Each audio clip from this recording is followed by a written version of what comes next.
December 20th, 1944. Bastogne, Belgium. The wind doesn't whistle. It screams. Snow sweeps across the shattered crossroads, burying broken helmets, abandoned rifles, and the bodies of men who had stopped feeling the cold hours ago. Every breath hangs in the air like smoke, vanishing as quickly as it appears. The forests surrounding Bastogne are silent until the silence shatters. A barrage of German artillery tears across the white landscape. The earth erupts. Trees explode into splinters. Telephone wires snap like threads. A farmhouse collapses beneath a direct hit, its roof disappearing into a cloud of timber and frozen dust. Inside a shallow foxhole, an American radio operator throws himself over a battered field radio, shielding it from flying debris. Around him, exhausted paratroopers of the 101st Airborne Division and scattered elements of armored and infantry units brace for another assault. Most have gone days without proper food. Many no longer have dry boots. Ammunition is counted one magazine at a time. Yet one object remains untouched. One radio. It is old, mud-stained, half buried in snow. And before this day is over, it will become the most dangerous weapon on the battlefield. Beyond the tree line, engines grow louder. The sound is unmistakable. German Panthers and Tigers grind forward through the snow, while armored half-tracks carry veteran SS troops toward the crossroads. Their commanders study maps beneath dim lanterns, convinced the battle is already won. To them, Bastogne is little more than an obstacle. 700 exhausted Americans, surrounded, outnumbered, running low on ammunition, no air support, no clear escape. Against them stand formations drawn from four powerful SS Panzer Divisions and supporting units, battle-hardened veterans of the Eastern Front who believe speed and overwhelming force will crush what remains of the American defense.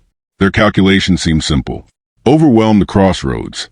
Destroy the defenders. Continue the drive toward the River Meuse. Open the road to Antwerp. Finish the offensive before the Allies can react. Everything follows German doctrine. Everything makes sense. Until it doesn't. The German commanders can count rifles. They can identify machine gun nests. They can estimate ammunition stocks. They can even predict how long hungry soldiers might continue fighting. But there is one thing they cannot measure: communication. Somewhere inside the shrinking American perimeter, a radio operator adjusts the frequency with trembling fingers. His antenna barely rises above the snow. Static crackles through the headset before a calm voice answers miles away. Coordinates, grid references, corrections, fire mission. The message lasts only seconds. Nothing about it appears remarkable. No explosions follow immediately. No dramatic speeches echo across the battlefield. Just another routine transmission. Or so the Germans believe. They have no idea that every word sent through that fragile radio is setting invisible forces into motion, forces that extend far beyond the frozen forests surrounding Bastogne.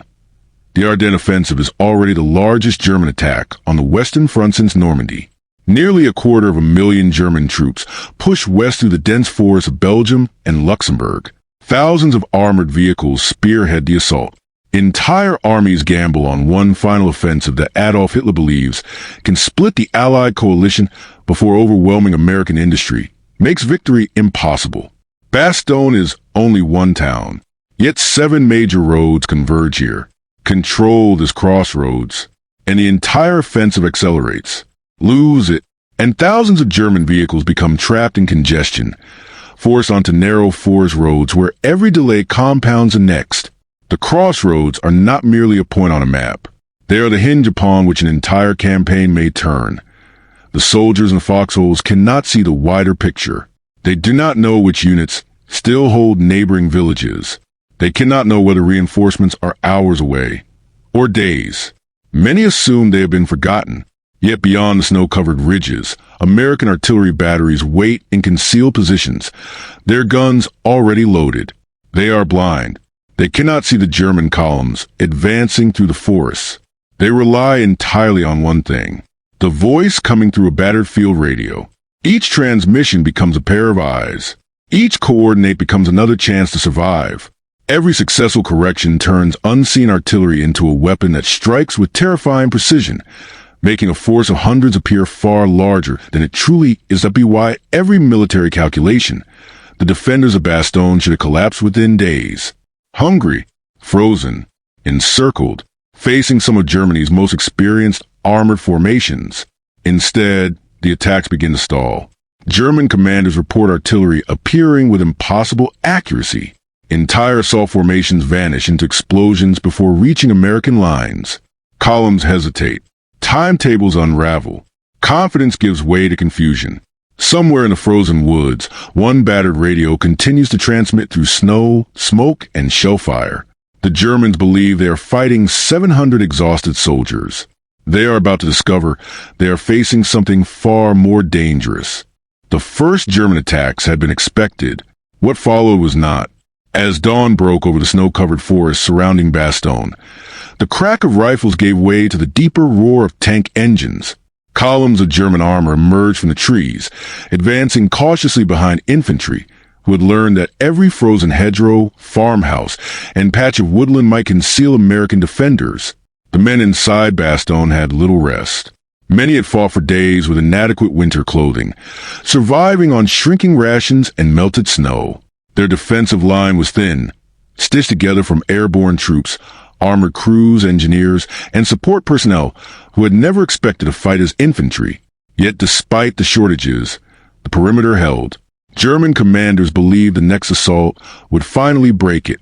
Instead, they encountered an enemy that seemed to strike far beyond its visible strength. The key was never the number of rifles. It was the speed of communication. Buried beneath camouflage knitting several miles behind the front, American artillery batteries waited in silence. Their guns could not see the advancing armor. They depended entirely on observers inside the encircled town. Each radio transmission followed a disciplined pattern, a grid reference, a correction, a confirmation. Seconds later, dozens of 105 millimeters and 155 millimeters shells screamed across the winter sky. Entire sections of forest erupted in explosions before German infantry even reached the American lines. Columns halted. Officers searched for hidden batteries that did not exist nearby. The artillery was distant, but the radio made it feel as though every American foxhole commanded its own guns. The German attack shifted west. Panzer crews attempted to bypass the strongest positions, using narrow forest roads and frozen fields to outflank the defenders. Heavy tanks crushed fences and rolled through orchards, while assault engineers cleared paths through minefields under constant fire. For a brief moment, the maneuver appeared successful. Several American positions were forced to withdraw. Small groups became isolated.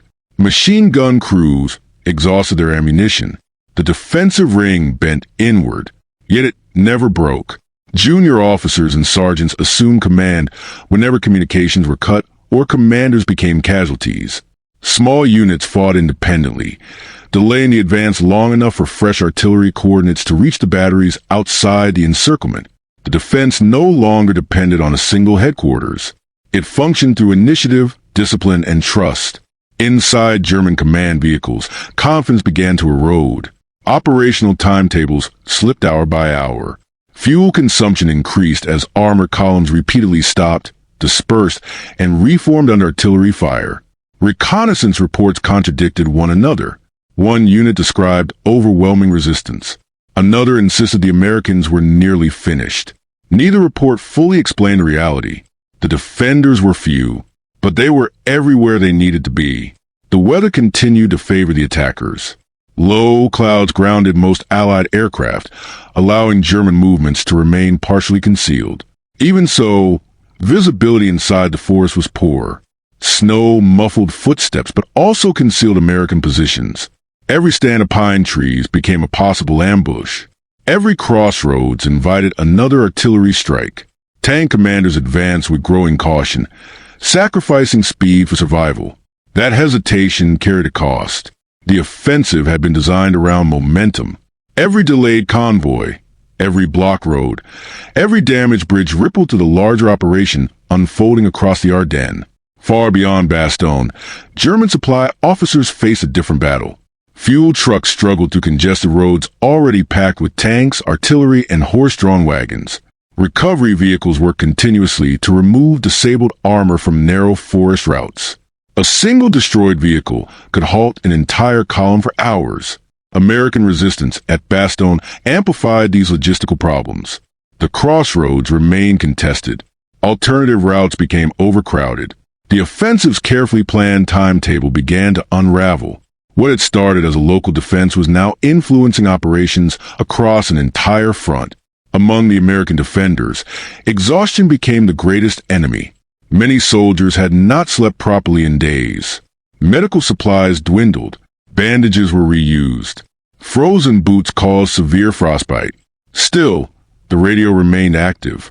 Operators rotated through shifts, often transmitting while artillery shells burst nearby. Antennas were repaired repeatedly after being damaged by shrapnel or falling trees. As long as those signals continued, artillery support remained possible.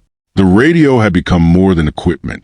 It was a connection between an isolated garrison and the full weight of Allied firepower beyond encirclement. German officers increasingly recognized a troubling pattern. Whenever an assault gathered momentum, accurate artillery interrupted it. Whenever armor concentrated for breakthrough, shells landed with unsettling precision. Some commanders suspected hidden observers in church towers or forest canopies. Others believed intercepted communications had compromised their plans. The explanation was simpler. Disciplined observers, reliable radio procedures, and rapid artillery coordination transformed limited resources into disproportionate combat power. The Americans were not winning because they possessed more men. They were winning because they used information faster than the enemy could react. By the end of another bitter day, the battlefield looked much the same. Snow covered abandoned helmets and shattered equipment. Burning vehicles illuminated the dark forest with an orange glow. The American perimeter remained dangerously thin. The German assault had not stopped, but it certainly had. For the first time since the offensive began, senior German commanders faced a question they had not expected to ask. Not when Bastogne would fall, but whether it could be taken quickly enough to save the entire offensive. The siege had entered its darkest days. By late December 1944, Bastogne was no longer just another town on the map. It had become the center of a battle that neither side could afford to lose. Snow continued to blanket the Ardennes, and every road leading into the town was scarred by shell craters, abandoned vehicles, and the wreckage of failed assaults. For the American defenders, every sunrise meant another attack. For the Germans, every delay meant time slipping away. The offensive that had begun with speed and surprise was slowing with every passing hour. The next assault began before dawn. German artillery pounded the American perimeter with relentless precision. Hundreds of shells crashed into woods, crossroads, and ruined buildings, shaking the frozen ground. Behind the barrage came waves of infantry supported by Panthers, assault guns, and armored half-tracks. The attackers pushed closer than ever before. In several sectors, German troops reached the outer foxholes. Fighting became brutally personal. Rifles gave way to grenades. Machine guns fell silent as crews exhausted their ammunition, only for pistols and rifles to continue the fight. The defensive line bent again, but it refused to break. Hidden among the battered positions, forward observers continued to work. Their radios crackled through static as artillery requests were transmitted under impossible conditions. Telephone lines had long since been destroyed. Messengers risked sniper fire and shell bursts to relay coordinates when signals weakened. Every successful transmission carried enormous weight. Within moments, batteries positioned miles away answered the call. Shells landed with devastating accuracy, forcing German armor to halt and scatter before coordinated breakthroughs could develop. What appeared to be a small, isolated garrison was in reality directing the concentrated firepower of an entire artillery network. German commanders adapted. Rather than launching large armored thrusts, they began probing perimeter from multiple directions, searching for weak points. Small assault groups infiltrated wooded areas, attempting to bypass strong defensive positions. Some gained ground, others vanished into carefully planned kill zones. American platoons, often operating independently, shifted reserves from one threatened sector to another. Officers relied on initiative rather than waiting for orders from higher headquarters. The defense had become fluid. Instead of holding every inch of ground, the defenders held what mattered most: the roads, the crossroads, and the communication network that linked them to supporting artillery. Then the weather changed. For nearly a week, low clouds had shielded German movements from Allied aircraft. On the morning of December 23rd, breaks appeared in the overcast sky. By afternoon, blue patches spread across the horizon. The change transformed the battlefield. Transport aircraft flew over Bastogne, dropping desperately needed ammunition, medical supplies, food, and winter clothing to the encircled defenders. Soon afterward, Allied fighter bombers appeared overhead, striking German columns, fuel convoys, bridges, and assembly areas that had previously moved without interference. The initiative began to shift. German supply problems, already severe, became critical. Fuel shortages worsened as transport routes came under repeated air attack. Damaged tanks that might once have been recovered were abandoned where they stood. Ammunition deliveries slowed. Reinforcements arrived late, or not at all. Entire armor formations were forced to conserve fuel rather than exploit opportunities on the battlefield. The offensive, designed to move rapidly toward the Meuse River, was now struggling simply to maintain momentum. Every hour spent outside Bastogne strengthened the Allied response across the Ardennes. Inside the American perimeter, the defenders sensed a change. The constant fear of isolation began to ease. Supply drops replenished dwindling ammunition stocks. Wounded soldiers received long-awaited medical supplies. Hot food reached some positions for the first time in days. The radio, once the only lifeline to the outside world, was no longer carrying just calls for artillery. It now coordinated supply drops, air support, and communication with advancing relief forces. What had begun as a fragile connection had become the center of a growing Allied counteroffensive. The final German assaults lacked the confidence of the first. Tank commanders advanced cautiously, aware that every crossroads could conceal artillery observers. Infantry officers hesitated before crossing open ground, expecting shells to arrive at any moment. The psychological balance had reversed. The attackers now feared what they could not see.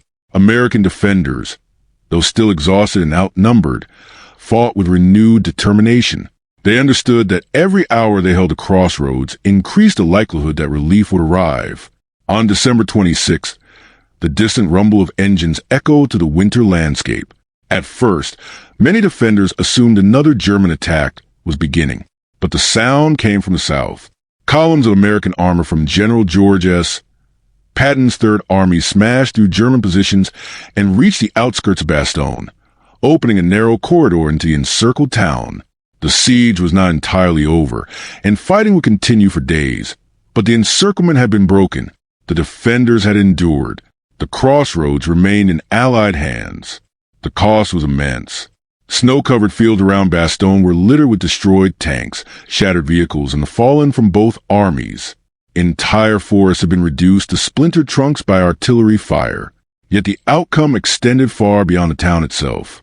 By holding Bastogne, the defenders had denied the German army the road network it desperately needed.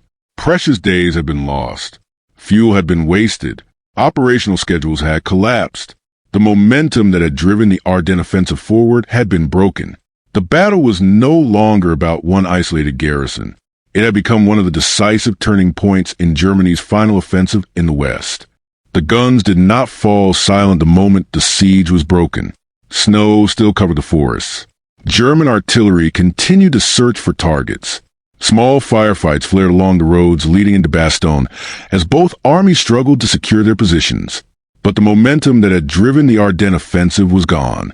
For the German High Command, the race to the Meuse River had become a battle simply to survive the winter counterattack. The crossroads they had expected to capture in days had remained in American hands long enough to change the course of the campaign. In the weeks that followed, the offensive steadily unraveled. Allied reinforcements poured into the Ardennes. Air superiority returned as the weather improved, allowing fighter bombers to strike roads, bridges, fuel depots, and retreating columns. German armored units, already weakened by heavy losses and chronic fuel shortages, found themselves fighting without the speed that had once defined Blitzkrieg. The offensive that had begun with surprise and confidence ended in exhaustion. Thousands of experienced German soldiers and irreplaceable armored vehicles were lost. Resources that Germany could no longer replace disappeared beneath the snow-covered forests of Belgium and Luxembourg. For the American defenders, victory carried its own cost. Many who had survived the siege never forgot the freezing nights in foxholes, the constant thunder of artillery, or the uncertainty of whether help would ever arrive. They remembered comrades who had shared their last ammunition, medics who treated the wounded under shell fire, engineers who became riflemen, cooks who defended roadblocks, and radio operators who continued transmitting despite explosions that shattered the ground around them. The defense of Bastogne was not the achievement of a single unit. It was a combined effort of soldiers from airborne, armored, artillery, engineer, medical, and support formations who refused to surrender despite overwhelming odds. Perhaps the greatest lesson of Bastogne was not about numbers. It was about coordination. The German commanders possessed more tanks in immediate battle. They fielded veteran formations with extensive combat experience. On paper, the balance favored the attackers. Yet the Americans connected scattered defensive positions through disciplined communication and responsive artillery. The battered field radio that had survived snow, shell fire, and days of continuous combat symbolized something far greater than a single piece of equipment. It represented the ability to transform information into combat power. Every accurate transmission multiplied the effectiveness of guns positioned miles away. Every report denied the enemy the advantage of surprise. Every call for fire bought another hour. And in war, hours can decide campaigns. Military historians have long studied Bastogne, not simply because it was a dramatic siege, but because it demonstrated the value of decentralized leadership. When telephone lines failed, junior leaders adapted. When officers became casualties, sergeants assumed command. When isolated platoons lost contact with headquarters, they continued fighting according to their mission rather than waiting for detailed instructions. This flexibility contrasted sharply with an offensive plan that depended upon maintaining relentless momentum. As delays accumulated, the German timetable became impossible to recover. The battle revealed that resilience could outweigh numerical superiority when supported by effective command, communication, and logistics. For Germany, the Battle of the Bulge marked the last major offensive in the West. The losses suffered during the campaign weakened armored formations that could never again be restored to full strength. Fuel reserves dwindled.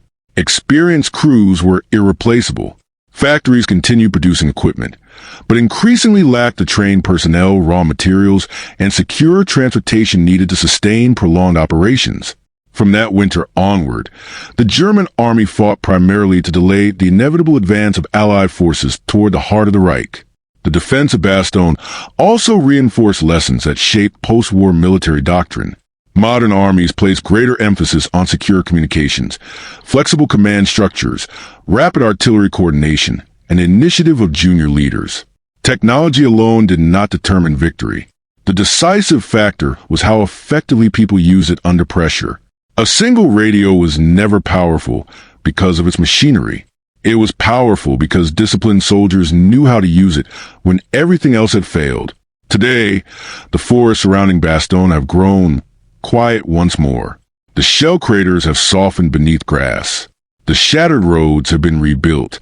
Visitors walk through peaceful fields where armored columns once fought for every crossroads. Monuments stand where foxholes were dug into frozen ground. They do not celebrate war. They honor endurance. They remind us that history is often shaped not by overwhelming numbers, but by determination, preparation, and the ability to hold together when every calculation predicts collapse. The German commanders entered the Ardennes believing that speed, armor, and surprise would break the Allied front before resistance could organize. The defenders of Bastogne entered the siege believing only that they had a hold. One side expected a swift victory. The other expected only another day of survival. When the battle ended, the assumptions of both armies had been tested, but only one had endured. The crossroads remained in Allied hands.